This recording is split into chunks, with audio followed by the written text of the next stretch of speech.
आचार्य कल्प पंडित टोडरमल जी द्वारा रचित मोक्ष मार्ग प्रकाशक ग्रंथ अधिकार 7वां सम्यक्त्व सन्मुख मिथ्या दृष्टि का स्वरूप। सम्यक्त्व सन्मुख अर्थात मिथ्यात्व विमुख, मोह विमुख, जिसकी पीठ मोह की ओर हो गई है, जिसकी पीठ मिथ्यात्व की ओर हो गई है, ऐसे जीव की चर्चा अपन कर रहे हैं। अनंत संसारी जीव मिथ्यात्व सन्मुख और मोह सन्मुख होते हैं, अर्थात वे ब्रह्म को ही सत्य मानते हैं। ठीक है, ये जो संयोग क्षणिक है उसे मैं मान लेते हैं, देह का संयोग को, और आसपास के संयोगों को मेरे मान लेते हैं। ये हम मोह सन्मुख जीव है। तो जितने जो एक इंद्रिय, दो इंद्रिय, तीन इंद्रिय, चार इंद्रिय, पंच इंद्रिय जीव दिख रहे हैं, प्राणी, पंछी, मनुष्य, देवनार की, वे सब इस मोह रूपी रोग के शिकार है। वे मिथ्यात्व सन्मुख है और सम्यक्त्व विमुख है ना। सम्यक्त्व से विमुख है, मिथ्यात्व के सन्मुख है, मोह के सन्मुख है। उनमें से कोई जीव जो जैनत्व को प्राप्त करके, जिनेंद्र भगवान की वाणी को प्राप्त करके, है ना, जिन शासन को प्राप्त करके मोह से विमुख होकर सम्यक्त्व के सन्मुख होता है, उसकी चर्चा अपन कर रहे हैं। वह जब क्षयोपशम लब्धि वाला होता है तब ही वह मोह से विमुख हो सकता है, समझ रहे, पहली बात। दूसरी बात, वह जब विशुद्धि लब्धि वाला हो, देव शास्त्र गुरु के निकट आए, तभी वह सम्यक्त्व के सन्मुख हो सकता है। यदि वो जिनेंद्र भगवान की देशना ग्रहण करे तभी वह सम्यक्त्व सन्मुख हो सकता है। ये तीन चीज़ ना हो तो कोई जीव सम्यक्त्व सन्मुख नहीं है, याद रखना इस बात। मतलब यदि वह संगी पंचेंद्रिय नहीं हो, वो सच्चे देव शास्त्र गुरु के निकट नहीं आया हो, और अगर वह जिनेंद्र भगवान की देशना ग्रहण ना करे तो वह सम्यक्त्व सन्मुख हो ही नहीं सकता, समझ रहे। सम्यक्त्व सन्मुख होने के लिए तीन ये बेसिक कंडीशंस तो चाहिए ही। ठीक है, फिर आगे क्या चाहिए? सम्यक्त्व सन्मुख के बाद वह इस देशना का अनुभव, मतलब क्या, इस देशना को परीक्षा करता है कि ये सत्य है कि असत्य है। इस परीक्षा के ऊपर वह विचार करते करते उसे निर्णय होता है कि ये सही कहा गया है, और फिर उस जो निर्णय किया है उसका वो अनुभव करने का प्रयत्न करता है। तो देशना में क्या मिला था कि 6 द्रव्य है, 3 लोक है, ये सब देशना का भाग है, परंतु वो सेकेंडरी वाला पार्ट। देशना का मूल उद्देश्य क्या? कि तू स्वयं भगवान है, तेरे अंदर अनंत गुण है, अनंत शक्ति है, तेरे अंदर से ही परमात्मापना प्रकट होता है, समझेगा नहीं? ये मूल देशना है, समझ रहे। तो जब वो इस देशना को सुनता है तो क्या करता है? इस देशना के ऊपर विचार करता है कि अरे मैं सच में भगवान हो क्या, मैं सच में ध्रुव हो क्या, मैं चैतन्य हो क्या, मैं कारण परमात्मा हो क्या। तो ये विचार करता है, विचार करके उसको निर्णय होता है कि बात सही है, देह तो किंचित में हूँ नहीं, और इधर एक चेतन वस्तु तो है, अनंत बनते हैं, तो जो अनंत दशा बनती है, सिद्ध बनते हैं, वो तो फिनिश प्रोडक्ट है। रॉ मटेरियल क्या है उसका? एग्जाम्पल समझ, रॉ मटेरियल तो चेतन वस्तु ही ना, मैं मेरी जैसी, तो मैं वही हूँ भी, जिससे अनंत सिद्ध बनते हैं। तो अनंत सिद्ध आचार्य पाठक साधु ये परमेष्टि पद सब आत्मा की अवस्थाएं, आत्मा ही है शरण, समझे कि आचार्य कुंद कुंद की मूल लाइन है, समझ रहे। आचार्य कुंद कुंद शतक जो है ना, उसमें अपन पढ़ते हैं वो, तो आत्मा की ही अवस्थाएं है, आत्मा ही शरण है, समझ रहे। तो उसे जब ये अपने अंदर निर्णय होता है कि यार मैं तो आत्मा ही हूँ, क्योंकि यहाँ से ही तो केवल ज्ञान निकलता है, यहाँ से ही अनंत सुख निकलता है, तो उसको निर्णय होता है। तो अब उसका क्या प्रयत्न चल रहा है? अब वो अनुभव करना चाहता है। तो अनुभव करने के लिए, अनुभव कैसे होता है? अनुभव मतलब क्या? जानना, सादी भाषा में टू फील, ठीक है, समझिएगा। टू फील कैसे होगा? ज्ञान से होता है। जानना होगा, वो ज्ञान से होगा। तो वो जानने के लिए जो प्रयत्न कर रहा है वही सूक्ष्म परिणाम, क्योंकि देखो वो कौन सी वस्तु खोज रहा है, वो अमूर्तिक वस्तु खोज रहा है, जो पूरी दुनिया में दिखेगी नहीं, समझ रहे। इस देह के भीतर एक अमूर्तिक सत्ता है, उसको खोजना चाह रहा है वो, समझ रहे। तो उसको सूक्ष्म परिणाम करने होंगे। यदि वह इंद्रियों का प्रयोग करेगा तो वो दिखेगी नहीं सूक्ष्म तत्व, समझो, समझेगा नहीं। इंद्रिय का प्रयोग करेगा तो मूर्तिक वस्तुएं दिखेंगी, अमूर्तिक वस्तु नहीं दिखेगी। तो वो इंद्रियों का प्रयोग रोकता है, और इंद्रियों का प्रयोग रोकने पर भी वह विकल्पों में उलझेगा तो भी जानती देखती हुई वस्तु नहीं दिखती है विकल्पों में उलझने पर, समझ रहे। इसलिए वह जानने देखने वाली वस्तु को खोजने के लिए विकल्पों को भी शमन करता है, समझ रहे। उस विकल्पों का शमन करना ही उसकी विशुद्धि है, ध्यान से सुन लेना। क्योंकि अब विकल्प शमन कैसे हुए? क्योंकि जानने की जिज्ञासा अधिक हो गई, बात समझ लेना। विकल्प वैल्यू कब करते हैं? जब हमारे को विकल्पों में मजा आता है समझे कि नहीं। हम अगर जानने की जिज्ञासा ना हो तो विकल्पों में उलझ जाते हैं हम, समझे क्या। उसमें विचार आया कि आज ये करेंगे वो करेंगे तो उसमें उलझ जाएगा, जानने की जिज्ञासा छोड़ देगा। जानना ही रखना वो अलग बात है, क्या कि विकल्पात्मक सविकल्प अविकल्प वो वाला वाली बात नहीं होगा। बात समझना क्या है हमारे को कि जानने के लिए प्रयत्न करना। विकल्प मतलब विचार, यहाँ पर विकल्प का अर्थ विचार, राग द्वेष वाले विचार, ठीक है। तो यहाँ पर क्या कह रहे हैं कि जो वो अपने आप को जानने के लिए प्रयत्न करेगा तो वह विकल्प साइड में होते जाएंगे, समझ रहे। और जितने विकल्प डाउन हो रहे हैं वही विशुद्धि है उसकी, समझे कि नहीं। तो ये तो जानने में आ रहा है। तो विशुद्धि कैसी बढ़ती है उसकी? तो 3 करण रूप पड़ती है, अधकरण, अपूर्वकरण, अनिवृत्तिकरण। ये अपने करण ये विशुद्धि के ही स्तर है। उसमें अधकरण में कैसे जीवों के परिणाम होते हैं वो अपने देखे अलग अलग लेवल पर स्टार्ट हो सकते हैं। अपूर्वकरण में पहले वाले से दूसरे वाले के परिणाम अपूर्व ही होते हैं, और अनिवृत्तिकरण में सभी के समान समय वालों के परिणाम समान ही होते हैं। ये अपने पढ़े। अब हमने पढ़ा कि अधःकरण के काल में इस जीव के साथ क्या क्या होता है। तो कल हमने पढ़ा था कि सबसे पहले उसके साथ ये होता है कि नया बंध जो होगा उसकी स्थिति हर समय घटती हुई जाएगी। निकालो कोई नंबर, 263 चल रहा है ना अपना। पहले देखो, पहले अंतर्मूर्त काल पर्यंत अधःकरण होता है, वहाँ 4 आवश्यक होते हैं। समय समय अनंत गुणा विशुद्धि होती है, समझे।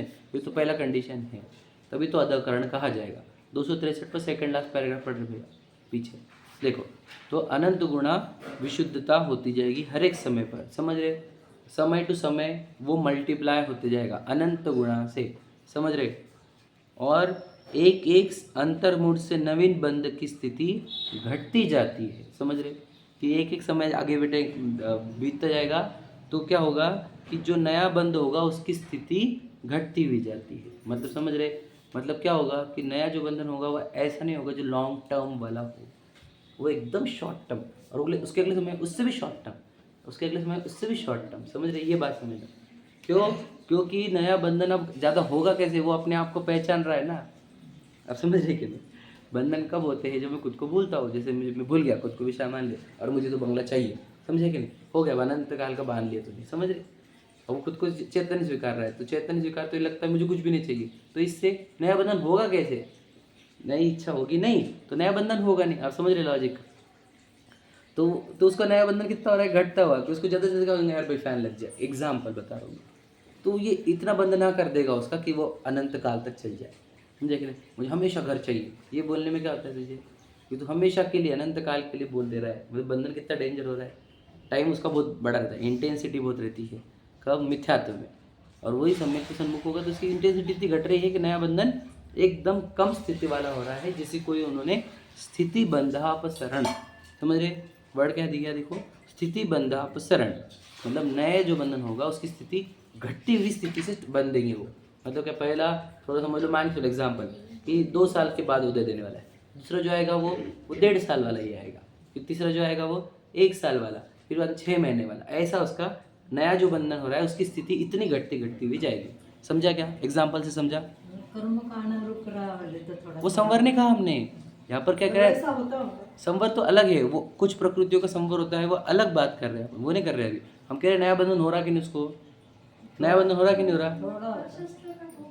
आप समझिए, पहले बंधन हो रहा है कि नहीं हो रहा है उसको। और अभी तो सम्यक तो भी समझ रहे कि नहीं, हुआ नहीं ना अभी तो बंधन रुक गया ऐसे थोड़ी है, बंधन हो रहा है। लेकिन बंधन में स्थिति कैसी हो रही है? वो घटती हुई स्थिति से बंधित रहा है। कि जो पहले समय का बंधन है वो 2 साल का होगा, एग्जाम्पल। दूसरे समय का बंधन जो होगा वो 1.5 साल वाला, एग्जाम्पल। तीसरे समय का बंधन मतलब समझ रहे हो क्या रहता है ये? मतलब उसकी वो एक पहला वाला 2 साल के बाद फल देने वाला है, दूसरा वाला जो बन रहा है वो 1.5 साल के बाद फल देने वाला है, समझ में आ रहा है। तीसरे समय जो बन रहा है वो 1 साल के बाद। ऐसा वो हर समय उसकी नए बंधन की स्थिति घटती घटती घटती जा रही है।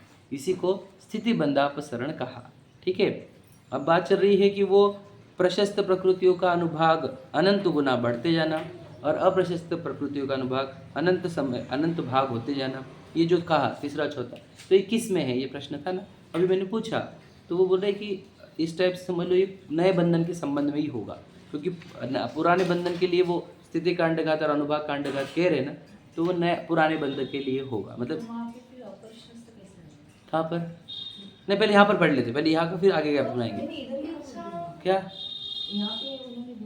हाँ, तो अप्रशस्त प्रकृति भी बंधेगी उसको, क्योंकि राग है कुछ इस प्रकार से, समझ रहे इस अपेक्षा से। क्योंकि देखो छठवें गुणस्थान में ही अप्रशस्त राग घटता है, मतलब पांचवें गुणस्थान तक अप्रशस्त राग रहता है ना, चौथे में और पांचवें में भी अप्रशस्त राग रहता है। इस अपेक्षा से वहाँ पर अप्रशस्त प्रकृतियों का भी बंधन होगा, लेकिन उसका अनुभाग वो अंदर है ना, अंतःकरण में प्रवेश है। हाँ हाँ हाँ, तो वहाँ पे अप्रशस्त राग कैसे आएगा? अब बुद्धिपूर्वक वाला ही तो है। अब तुम बोलेंगे सातवें गुणस्थान में जी है, हाँ, तो फिर उसको सभी चल रहा है ना। आपको पता है कि वेद होते हैं ना, वेद श्रीवेद पुरुष, तो 9वें गुणस्थान तक बताया वाले, सुने ना आपने ये। तो ये तो घूम कैसे बातें कर रहे तुम, तो वो कैसे अंदर ही चलता है वो, तो ये बुद्धिपूर्वक वाला ही रहेगा, समझे। सूक्ष्म बात, लेकिन कितना असंख्यात भाग घट रहा है वो, समझ रहे कितना लिखा है, अनंत विभाग, सॉरी असंख्यात भी नहीं, अनंत विभाग। समझ, फिर से पढ़ते देखो, प्रशस्त प्रकृतियों का अनुभाग समय समय अनंत गुना बढ़ता है। मतलब नया जो बंधन हो रहा है उसमें जो अनुभाग मिलेगा उस कर्मों का, अगर प्रशस्त प्रकृति है तो उसका अनंत गुना अनुभाग बढ़ते हुए जाएगा। अगले समय का बंधन समझेगा, ये समय का अनुभाग कितना, 500 के पावर का, तो दूसरे समय का 500 इंटू अनंत, तीसरा 500 इंटू अनंत इंटू अनंत, ऐसा अनुभाग बढ़ते जाएगा प्रशस्त प्रकृतियों का। और वापस नया बंधन हो रहा है अगर अप्रशस्त प्रकृतियों का, तो पहला जो बंधन होगा पहले समय का जो, तो उसका अनुभाग जो अगर होगा अनंत, तो दूसरे समय में अनंत कितना रहेगा, दूसरे समय में 1, और फिर तीसरे समय में 1 डिवाइड बाय अनंत, समझ रहे हैं।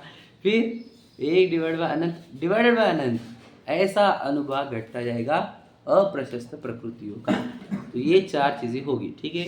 वापस कौन सा अनंत गुना विशुद्धि बढ़ेगी, नए बंधन की स्थिति घटती हुई चलेगी, है ना। प्रशस्त प्रकृतियों का अनुभाग अनंत गुना बढ़ते जाएगा और अप्रशस्त प्रकृतियों का अनुभाग अनंत गुना घटते हुए जाएगा, समझ रहे। अनंत में भाग होते जाएगा, डिवाइड हो जाएगा अनंत से, समझ रहे। ये अप्रशस्त प्रकृति थी उसका क्या, जो नए बंधन वाला ही बोला मैंने, है ना। कल बोला था मैंने कि पुराने स्टॉक का, लेकिन यहाँ पर तो ऐसा दिख रहा है क्योंकि नए स्टॉक पुराने स्टॉक की बातें अगले इसमें दिख रही है अपूर्वकरण में। इस अपेक्षा से कहा कि अभी जो नया बंधन हो रहा है उसमें ये सब होगा। समझ में आ रहा है क्या क्या, स्थिति बंधाप शरण, अनंत गुना बढ़ते जाएंगे विशुद्ध, अनंत गुना प्रशस्त प्रकृतियों का बढ़ना होगा अनुभाग, और अनंत भाग रूप हो जाएंगी अप्रशस्त प्रकृतियों का अनुभाग। समझ रहे, नहीं समझ में आ रहा है, एकदम सिंपल है, देखो देखा जाए तो, है ना। और ये लॉजिकल भी है कि नया, मैं तो यही शंका उठाता, जैसे मैं बताता हूँ कि जैसे जिस सम्यक दृष्टि जी को समझ लो, ध्यान सुनना मैं जो बोल रहा हूँ, और उसको पूरी दुनिया से एक से भी कनेक्शन नहीं बचा, उसको पता है देह भी अपनी नहीं, मतलब सिर्फ बोलने के लिए उसको दिखती है कि ये देह ही अपनी नहीं है, दुनिया में एक भी चीज़ अपनी नहीं, समझ रहे कि नहीं। तो वो निर्वांशक हो जाता है पूरी तरह से, निशंकित कहा निकांक्षित कहा ना, पूरी दुनिया से निकांक्षित हो जाता है। फिर हम बोल रहे उसको बंधन होता किस क्या, तो इसलिए समझ के चलो खेल क्या कि असंयम कैसा रहता है, इसीलिए संयम का धारण किया जाता है कि वो अबुद्धिपूर्वक भी निपटे, समझे क्या। उसके ऐसे वो मतलब मोटे रूप से कोई बड़ी इच्छा वैसा कुछ नहीं, पर समझ लीजिए भूख के काल में वो इच्छा रूप हो जाता है, तो वो भी छोड़ाना चाहता है वो, समझ रहे क्या कह रहा हूँ मैं। वरना अब उसको भूख से बंधन कितना हो जाऊंगा, वो क्या चिल्ला रही छे हो, लेकिन हो रहा है ना, उसकी चर्चा है यहाँ पर, समझ रहे क्या कह रहा हूँ मैं। बात समझना एकदम सिंपल है।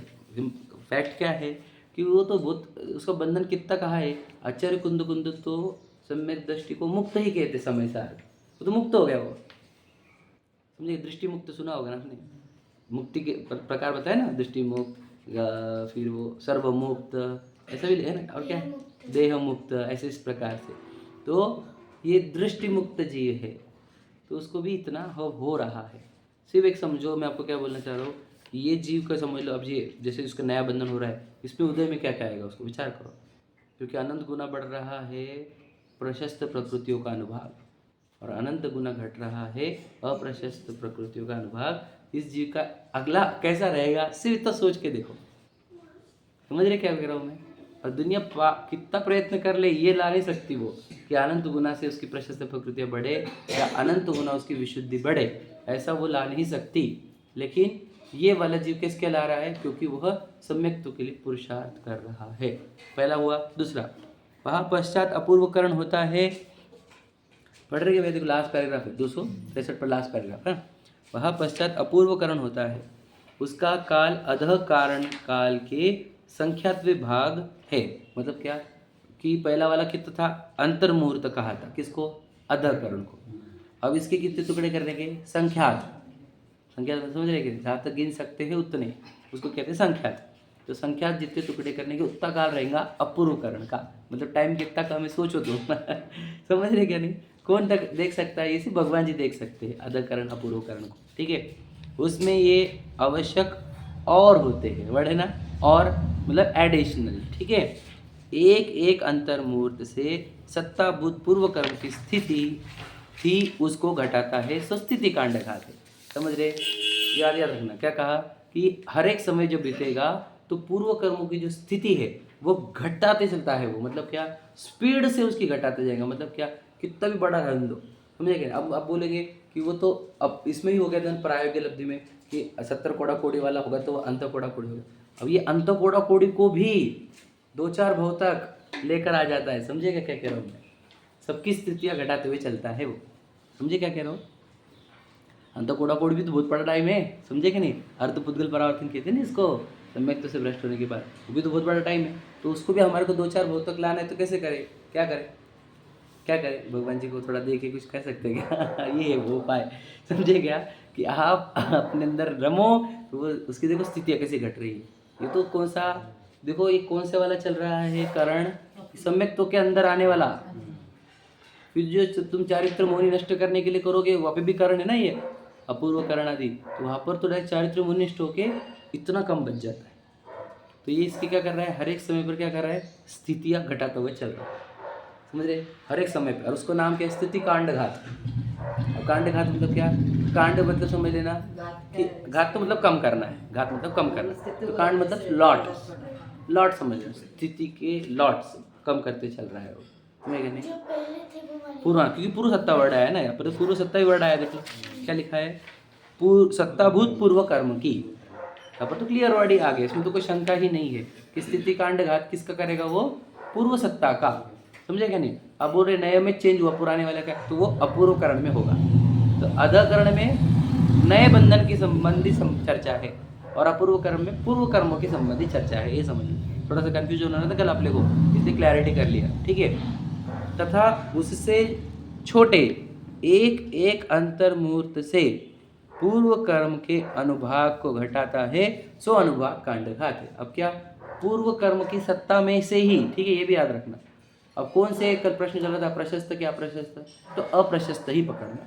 ठीक है, प्रशस्त प्रकृतियों का अनुभाग नहीं घटेगा क्योंकि वो तो बढ़ता ही जाता है, इसलिए अप्रशस्त प्रकृतियों का ही अनुभाग घटाते जाएगा सत्ता में से।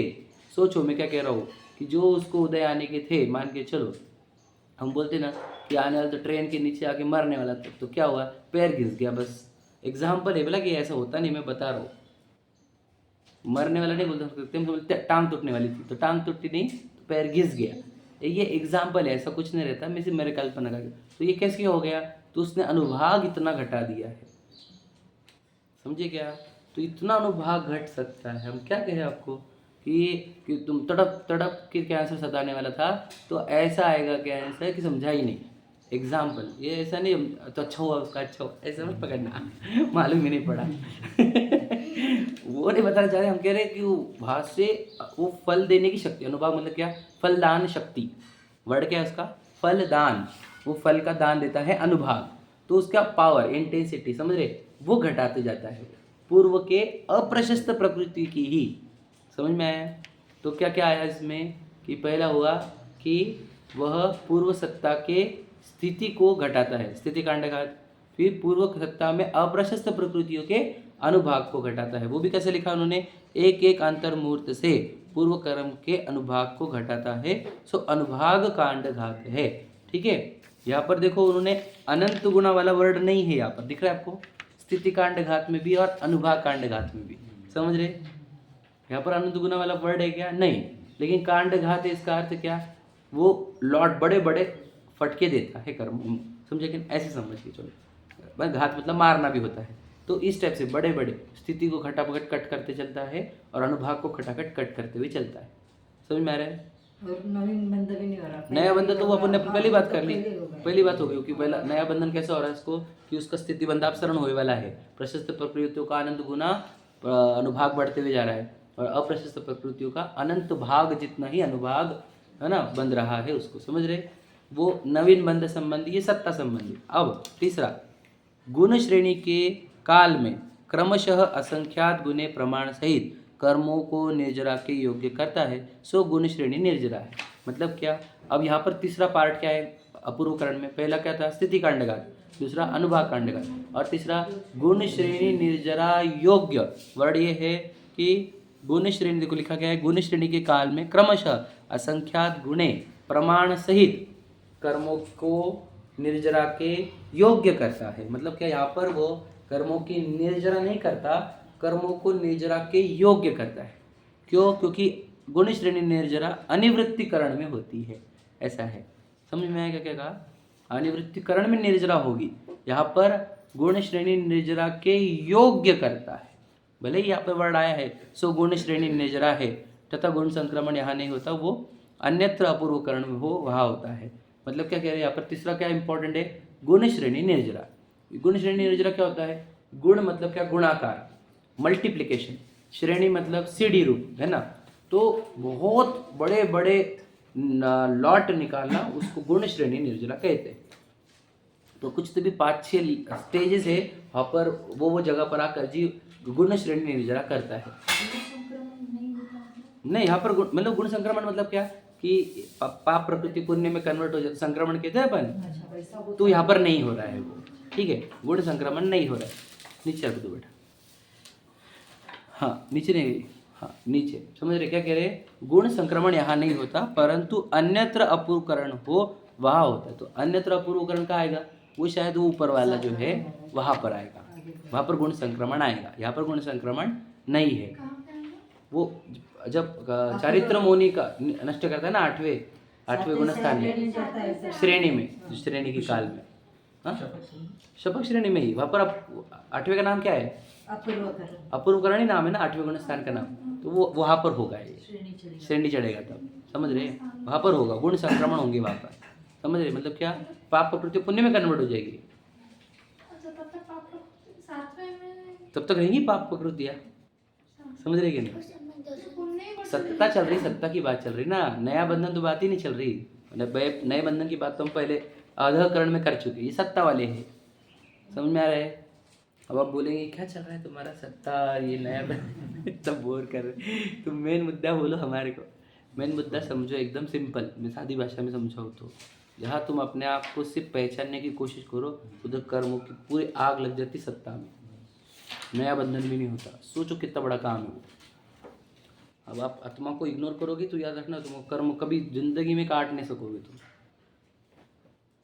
कर्म समझ रहे क्या है? ये कर्म काटने के लिए तुम जितने उपाय कर लो, हमने कहा दीक्षा ले लो, तुम तपस्या करो, धूप में बैठ जाओ तुम, समझे क्या नहीं?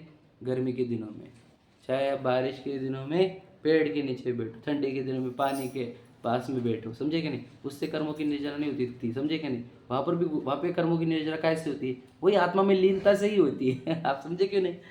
सब निर्जरा होगी कर्मों के। कर्मों को जलाने का उपाय है आत्मा को जानना और आत्मा में रमना, बस, और कोई उपाय नहीं। किसी बातें कर रहे, दीक्षा लेना भी तो है। अरे समझे, दीक्षा भी उसी ली जाती है आत्मा में रमने के लिए, सीधी बात है। क्या के लिए दीक्षा ली जाती है? दूसरा कोई उद्देश्य है क्या? दूसरा उद्देश्य ही नहीं है, समझे क्या? तो कर्मों का निर्जरा का एकमात्र कारण क्या है? बोलो, तप। तप मतलब क्या? तुम वापस व्यवहार स्वरूप ले रहे हो उसका। क्या है उसका स्वरूप? निश्चय स्वरूप प्रतपन। स्वरूप में प्रतपन करना ही का नाम तप है। और तप का क्या बोले? इच्छा निरोध। तप तो इच्छा निरोध का मतलब क्या? जब स्वरूप में रमता है तब इच्छा निरोध होती है। स्वरूप में रमता क्यों नहीं? इच्छा के कारण ही तो, देखने की इच्छा हो गई, समझे क्या नहीं? तो हो गया, तब खत्म हो गया। समझे क्या नहीं? एक देखने की इच्छा से तब खत्म होता है। तप में भी 12वें नंबर का तप ध्यान कहा है, समझे क्या नहीं? व्युत्सर्ग के बाद ध्यान। इसका अर्थ क्या होता है? तब से निजरा होती है, 12वें नंबर का तब ध्यान है। इसका अर्थ क्या? आत्मा में रमणता ही से ही कर्म नाश होते हैं। और आत्मा को जानने से ही, सोचो, जानने की प्रक्रिया से ही कितने कर्मों का स्टॉक खत्म हो रहा है, ये विचार करते चलो आप। मुझे ये कहना है, समझ रहे क्या? हमको पहले ये समझ में आना चाहिए हम बहुत कर्मों का स्टॉक लेकर आए। ये सब सत्यानाश कर रहे हो कितने। अभी अगर आप कुछ करेंगे नहीं तो याद रखना अभी भी इतना स्टॉक है कि वो आपको यहाँ से अनंत काल तक के जन्म मरण कराए, इतना उसके पास अभी भी स्टॉक है। मतलब इतना स्टॉक है और वो ऐड होते जाएगा, और इतना डेंजर है। मतलब हमको समझ नहीं होगा। सोचो भगवान जी क्यों, क्या कमी थी बताओ तीर्थंकर के पास? क्यों उन्होंने ये जीवन, सोचो 5 तो बाल थी हमारे पास, शादी भी नहीं करी कर्मों को नाश करने को, क्योंकि सोचो एक कर्जा लेकर आए हुए, निपटाना है कि नहीं? तो ये भव काय के लिए? सोचो मनुष्य भव मिला है उनको, कोई पूरा राजयोग, समझे कि नहीं? कोई कमी नहीं पड़ने वाली जिंदगी भर, समझे कि नहीं? फिर क्यों छोड़ा? विचार करो, सब राज कराने वाले। तो इसका अर्थ क्या? कर्म नाश करने के लिए आए। नहीं नाश करो तो निरंतर बंद होते। याद रखना, आत्मा से दूर जाओगे, आत्मा की चर्चा से दूर जाओगे, समझे कि नहीं? तो वह निरंतर बंधन होगा। कोई ताकत नहीं है कि तुम्हारा कर्म बंधन हो ही ना। मुझे बता देना एक आधा काम आत्मा को छोड़कर जिससे कर्म बंधन होना रुक जाते हैं, या पुराने कर्म का नाश होता है, नया बंधन कम होता है। ऐसा मुझे एक और काम बताओ। आप बोलेंगे नहीं, दर्शन करने से भी होता है, पूजन करने से भी होता है। तो समझता नहीं बेटा, अच्छे से समझ। दर्शन पूजन करने से बंधन होता है, प्रशस्त प्रकृतियों का नाश होने की विधि नहीं है वो। समझे क्या कह रहे हो? नहीं, उससे भी निर्जरा होती है, पाप की निर्जरा होती है। अरे बंधन भी हो रहा है पुण्य का, समझे क्या नहीं? पुण्य का तीव्र बंधन हो रहा है कि नहीं हो रहा है? वो भी प्रशस्त राग होगा तो वो तो पहला ही कंडीशन है हमारा। तो यहाँ पर अगर तू वो काय के लिए आया है, कोई और पर्पस लेके, है ना, कि मेरे बच्चे का अच्छा हो, पत्नी का अच्छा हो, मेरे कर्म नाश हो, तो भी नहीं होगा। समझे कि नहीं? प्रशस्त होगा, राग तो होगा, वो भी बंधन ही, समझ रहे? तो नाश करने का उपाय एक ही है। तो आप जानो नहीं खुद को, हमको नहीं, हमको बहुत बोर होता आत्मा की बातें। भैया तुझे नहीं कर्म नाश होंगे, तुझे जन्म मरण नाश नहीं होंगे, ये लिख लेना हमारे से, ठीक है? पढ़ो देखो। गुण संक्रमण यहाँ नहीं होता। अपन ने पीछे ऐसा पढ़ा है एक जगह कि पाप कर्म पुण्य में प्रवृत्त हो। हाँ होते हैं। फिर ये अलग है, यहाँ पर नहीं होगा, ये वाले अपूर्व करण में नहीं होगा। होगा ना वो नहीं वो तो आप बोल रहे चाह रहे हैं। पर यहाँ पे देखो, गुण संक्रमण का अर्थ क्या? साधारण संक्रमण नहीं, गुण संक्रमण। अब समझे? फर्क नहीं समझे? देखो मैं एग्जाम्पल, अगर आप अब मंदिर में बैठे हो, समझ लेना, अब प्रशस्त राग रूप हो, तो आपकी बहुत सारी पाप प्रकृतियाँ पुण्य में कन्वर्ट होती है। तो हमारे जैसे को हो रही, तो उसको क्यों नहीं हो रही? समझेंगे? तो ये साधारण संक्रमण है आपका और हमारा। वो गुण संक्रमण में क्या है? पूरा की पूरा लॉट की लॉट कन्वर्ट हो जाना, समझे कि नहीं? गुण का अर्थ क्या? गुणाकार, मतलब क्या? बड़े लॉट। बताया ना अभी आपको, गुण संक्रमण नहीं होगा। समझे क्या कहा? फर्क समझ में आया क्या? साधारण संक्रमण और गुण संक्रमण का अंतर ही समझ लो होगा। अरे आप तो यहाँ पर गुण संक्रमण नहीं होंगे ये कहा उन्होंने, ये बोला कि साधारण संक्रमण नहीं होगा गुण संक्रमण नहीं होता, ये समझे? जैसे उपसर्ग के काल में मुनि राजों को होता है वैसा, क्योंकि उनका तो पुण्य में होता ही नहीं। हाँ, किसी का गुण नहीं, वो अलग चैप्टर हो गए, वो निदित निकाचित वाले होंगे कुछ, नहीं तो संक्रमित हो जाने चाहिए थे। इसलिए दादा हमेशा एक बात बोलते, ध्यान से सुनेगा, कि तुम उपसर्ग को इतना हाईलाइट करते हो, वो लाखों करोड़ों मुनिराज में एक आधे के साथ होता है उपसर्ग, और तुमने उसको वो इवेंट को हाईलाइट कर दिया।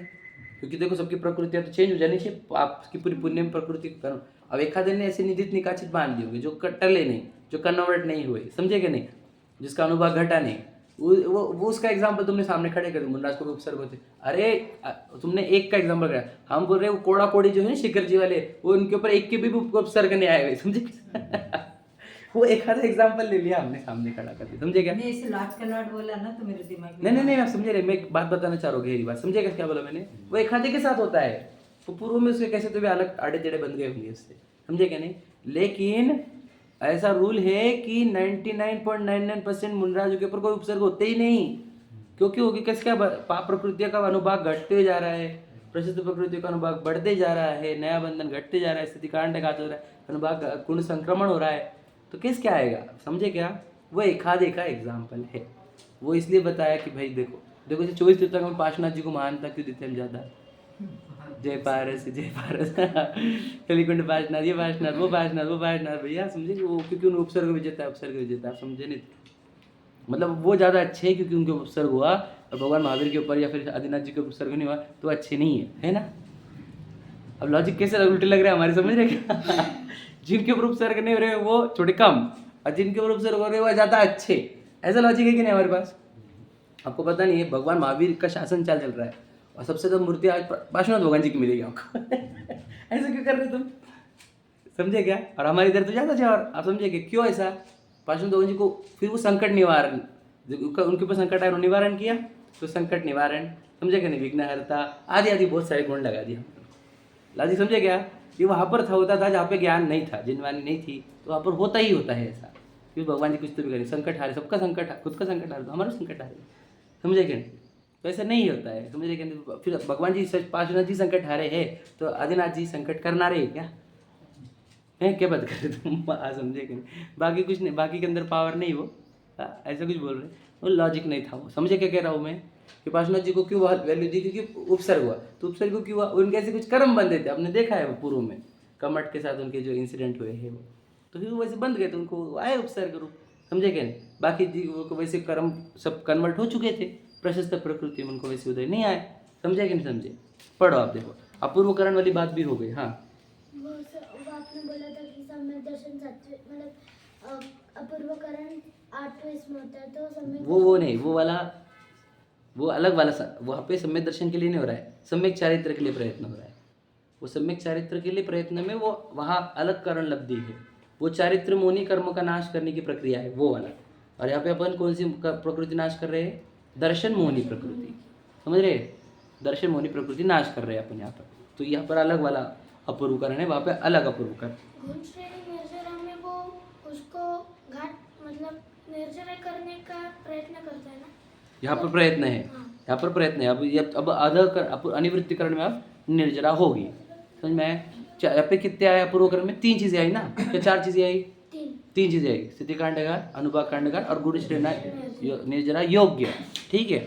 आगे इस प्रकार अपूर्वकरण होने के पश्चात अनिवृत्तिकरण होता है, उसका काल अपूर्वकरण के भी संख्यात विभाग है। आप समझ रहे? पहला कौन सा था? अधकरण, उसका कितना था? अंतर्मोह। फिर अपूर्वकरण, उसका कितना काल? उसके संख्यात विभाग, किसका? अपूर्वकरण का। और तीसरा भी अनिवृत्तिकरण, इसका अपूर्वकरण के संख्यात विभाग। तो कितना टाइम डिवाइड होते जा रहा है, समझो तुम। एक सेकंड्स बोलना बहुत बड़ी बात हो जाएंगी इसको, समयों का खेल पूरा है, समझे? तो कितने देर लगती होंगी सम्यक दर्शन को? तुझे इतना देर क्यों लग रही, बता, है क्या नहीं? क्यों लग रही इतनी देर? अरे सब ऐसे ऐसे काम है ये, ऐसे, समझे क्या? सब ऐसे काम है जो आज तक नहीं हुए, जो आज हो सकते हैं, समझे क्या? कितनी देर लगती है? यहाँ मैं खुद को देखने के लिए प्रयत्न करूँ, यहाँ मैं दिख जाऊँ, इसमें क्या बड़ी बात? मैं यहाँ पर हूँ क्या नहीं हूँ, पहले ये बता। नहीं कुछ तो भी होगा, ये तो प्रॉब्लम है, तुम अच्छे से देखे नहीं। यहाँ पे जानन चल रहा है, मतलब पर्याय चल रही है, पर्याय मतलब गुण है, गुण मतलब द्रव्य है। कैसे क्या होगा वाली बात, कैसे क्या है, समझे क्या नहीं? नहीं है तो कैसे क्या जान रहा है कोई? जो जानने वाला काम कोई पौधगल इसका रॉ मटेरियल क्या है बताओ? तो मटेरियलिस्टिक थिंग है ना, मिट्टी है ना ये, समझे क्या नहीं? मिट्टी होती कि नहीं, राख। तो ये तो कुछ जान ही नहीं रहा, मिट्टी वाला पार्ट तो कुछ भी नहीं जानता, नाक, दांत, हाथ, आंखें, पीठ, कोई नहीं जान रहा, समझे? तुझे जानन चल रहा, तो जानन चल रहा है मतलब, फिर भी पूछो तुम महात्मा का है, अभी जान कौन रहा है? नहीं, हमको आत्मा जानने में ही नहीं आ रही। बोलो कितने लोग बोलेंगे हमको आत्मा जानने में ही नहीं आ रही? तो जानने में नहीं आ रही, ये जानने में आया कि नहीं? तो जानने में आया ना कि जानने में नहीं आ रही, तो ये किसने जाना कि नहीं जानने में आ रही? ये बोल तू, है क्या नहीं? तो वही आत्मा है भाई, स्वीकारो, समझ रहे क्या नहीं? बहुत बहुत दिन बीते निज को भूलकर, समझे क्या नहीं? अब नहीं भूलना है हमें, समझे क्या नहीं? नहीं हाँ हाँ मत करो, हाँ हाँ करो अंदर, हाँ मैं हूँ, समझे क्या नहीं? आई एम देयर, समझ रहे? पढ़ो, देखो इस प्रकार अपूर्वकरण होने के पश्चात अनिवृत्तिकरण होता है। उसका काल अपूर्वकरण के भी संख्यात विभाग है, उसके पूर्वोक्त आवश्यकता सहित। समझिए मतलब क्या, पहले के सब मतलब 4 + 3 7 कितना ही काल जाने के बाद देखो कह रही है अंतरकरण हो करता है। अंतरकरण, अब देखिए अंतरकरण है, नीचे उसका पूरा एक्सप्लेनेशन है, जय धवला में से दिया है। ठीक है, अंतरकरण का स्वरूप क्या है अपन समझाता हूँ मैं आपको सादी भाषा में, टाइम ज़्यादा नहीं है। अंतरकरण का सिंपल डिफरेंस है, मैं बहुत जब पहले सिखा देगा क्या करना, गैप क्रिएट करना। समझ में, गैप क्रिएट करना मतलब क्या भैया, देखो ध्यान से। हाँ, कर्म आ रहे हैं उदय में, निश्चिक, समझे कि नहीं, उदयावली, पुराने कर्म है वो उदयावली में आते हैं और फल देने चालू करते हैं। तो एक ऐसी अखंड धारा चल रही ऊपर से, वो उदय दे रही। समझो आपको उबासी आई तो एक उदय था, उसने उबासी दी। पीठ दुख रही है, वहाँ से उदय, वहाँ से एक एक परमाणु आता है, वो इम्पैक्ट देते रहता है। आज सिर दुख रहा है, आज लॉस हुआ, आज उसने गुस्सा किया, आज ये, वो सब उदयावली है, वो निरंतर फल दे रही है। अभी आप निरोगी हो ना, वहाँ पे निरंतर सातावेदनी का उदय चल रहा है। समझ रहे, वो स्टॉक में से, उदयावली में से आ रहा है। अभी मुझे आत्मा दिख रही नहीं है, क्यों, दर्शन होने का अखंड धारा चल रही है, वो हर एक समय पे एक निषेध दे रहा है, जिससे आपको आत्मा समझे ही नहीं, भ्रम आपके अंदर चलता रहे। समझे क्या कह रहा हूँ मैं? तो जब तक उदयावली में वो दर्शन मोहनी रहेगा, है ना, तब तक तो आपको आत्मा दिखेंगी। हम कितना गला फाड़ फाड़ के बोलते हैं आपको कि आत्मा है, तुम बोले कि कहाँ है, कहाँ है, कहाँ है, समझे क्या? क्योंकि दर्शन मोहनी का उदय निरंतर निषेध कंटिन्यूस एक फल दे रहा है, समझे क्या? अब ये ऐसे फल देते रहेंगे तो हमको आत्मा दिखेंगे कैसे, समझे क्या नहीं? आप समझे कि नहीं? वो तो कंटिन्यू फल दे रहा है ना, आप समझे। अगर प्रयत्न ना करूँ, पता है आपको, तो कितने पे रखना, वो मुझे जब तक मेरी पूरी सत्ता है कर्मों की, तब तक मुझे वो फल देने के लिए उसके बाद दर्शन मुनि का स्टॉक पड़े हुआ है, समझे कि नहीं? तो जो पुरुषार्थ नहीं करेगा खुद को जानने का, उसको दर्शन मुनि को उदय तो निरंतर है, वो हर समय उसको ये फील कराएगा कि तू विशाल है भैया, तुझे आज ये काम करना है, तुझे उधर जाना है, तुझे ये करना है, तुझे बच्चों का ध्यान रखना है, उनको अच्छे एजुकेशन देना है, समझिए। दर्शन मुनि सब एग्जाम्पल समझ लीजिए क्या कह रहा हूँ मैं। तो दर्शन मुनि का निषेध कंटिन्यू चालू है। अब हम करें क्या? अब दर्शन मुनि कंटिन्यू फल देगा तो मैं कंटिन्यू आत्मा को भूलूंगा, मुझे आत्मा समझ में नहीं आएगी। तो क्या, तू जब प्रयत्न करेगा ये अनिवृत्तिकरण वाला, समझेंगे, वहाँ पर क्या हो जाता है, जो कर्मों को उदय में देने वाले थे, है ना, उसको ऊपर ऊपर ढकेल देता है, और इन वालों को जो यहाँ पे थे उनको नीचे खींच लेता है, समझे क्या? और बीच में एक गैप क्रिएट हो जाता है उतने देर के लिए। अब वो समयोग में है खेल, उतने देर के लिए तुझे मालूम पड़ जाता है यस आई एम आत्मा, समझे कि नहीं? उसका नाम है वो अंतरकरण। वर्ड ही देखो सिंपल है, अंतरकरण। क्या किया हमने, एक गैप क्रिएट कर लिया। अब ये अपन यहाँ पर पढ़ेंगे तो आपको समझ में आ जाएगा, लेकिन आप समझ लो वो हाँ, उपशम सम्यक तो ही वो, उसको उपशम सम्यक तो कहते हैं, उपशम कर दिया ना कर्मों का हमने। तो उतने देर के लिए जो गैप क्रिएट होता है वो अनिवृत्तिकरण में होता है, समझ रहे? हाँ, प्रश्न पूछिएगा तो ये समझ में आ रहा है क्या होगा। हमने फ्लो जो था, फ्लो, उस फ्लो को कुछ काल के लिए रोक दिया। तो आप बोलोगे फिर तो बाद में उदय आ जाता है, समझिएगा? फिर उसके आगे क्या करने को समझाऊंगा मैं। 3 टुकड़े कर दिए, उसमें लोवेस्ट वाले को लेकर आ गए तो रहेगा, समझे कि नहीं? और तुमने वो 3 टुकड़े नहीं हुए, वापस पुरानी वाली बातें याद करने, नहीं ऐसा तो रहता, गए वापस तो वापस उदय चालू हो जाएगा, समझिए क्या कह रहा हूँ मैं? तो ये वाला जो गैप क्रिएट करना है, ये अनिवृत्ति करना है। आप बोलेंगे हम क्या करना, फिर लकड़ी लेके जाए कि फावड़ा लेके जाए गैप क्रिएट करने को? आप अपने ज्ञान का, समझ रहे क्या नहीं, उपयोग लो, और उस ज्ञान को, उपयोग को अपने आत्मा की ओर लेकर जाओ। यानी मैं कौन हूँ पहचानो। आपने वो मैं कौन हूँ मैं तो हुई यहाँ पर ये किया, किधर अंतरकरण हुआ। हमारा क्यों नहीं हो रहा? अरे हम जानना ही नहीं चाहते खुद को। कौन जानना चाहता है यहाँ पर? किसी को नहीं, सबको मजा आ रहा है इल्यूजन में। कर्मों ने बना के दिया एक शरीर, और वो कुछ प्लस माइनस करते रहेगा, जिंदगी भर उस प्लस माइनस में लगे रहेगा। सबको उलझना है, किसी को सुलझना नहीं। कुछ सुधार दो ले, कुछ तो अलग ही कर रही है, कुछ तो अलग लोग है, ये अलग ही बता रहे, समझे कि नहीं? Odd man out. अब मैं हो रहा हूँ, कौन समझ में? अब तो प्रयत्न कर रहे दिन भर, खुद को पहचाने बिना कैसे क्या रहेंगे हम? वो भूखी नहीं खुद को जानने की, तो सबसे बड़ी प्रॉब्लम यही है हमारी। चलन दो ये भ्रम, अनंत काल से चलते हैं, ये जन्म भी उसके लिए वेस्ट कर दो बस, भ्रम के लिए। तो बर्बाद करना, इसको जिंदगी को मिट्टी में मिलाना, मनुष्य वो को मिट्टी में मिलाओगे, जानो खुद को, ये सब अंतरकरण हो जाएगा, ये करण हो जाएगा, और आपको निर्वाण, सम्यक दर्शन हो जाएगा, और निर्वाण होगा ही होगा। समझे कह रहे एक सम्यक दर्शन होने के बाद फिर क्या करें? तो कुछ नहीं करने का, तो सब ऑटोमाइजेशन पे चलेगा। एक खुद को पहचान, बाकी तुझे कुछ भी करने का नहीं। हम बोले संयम वगैरह वो भी आएगा, दीक्षा भी आएगी, समझे कि निर्वाण भी आएगा।